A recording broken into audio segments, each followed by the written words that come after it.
Les grands prêtres et les pharisiens réunirent le conseil suprême. Qu'allons-nous faire? Cet homme accomplit un grand nombre de signes.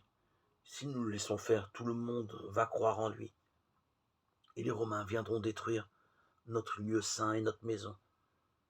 Jean 11, 47-48. Parmi nos contemporains, certains demandent des signes afin de croire. Et ne recevant aucune réponse immédiate de Dieu, ils se détournent de lui. Mais il y a d'autres hommes, à l'instar des grands prêtres et chefs du peuple, qui ont, quant à eux, parfaitement admis que Jésus fasse des signes et des miracles.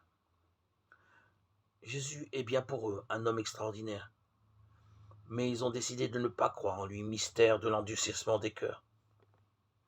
Les grands prêtres et les chefs font ce bien piètre calcul politique de sacrifier le temple vivant, afin de conserver un temple de pierre.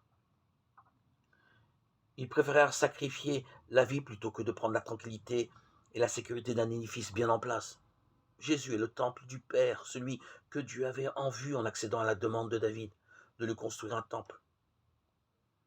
Le Seigneur t'annonce qu'il te fera lui-même une maison, de Samuel 7,11. En Jésus, dont le corps est le lieu de la rencontre entre l'humanité et la divinité, Dieu nous offre la seule maison où nous soyons vraiment en paix.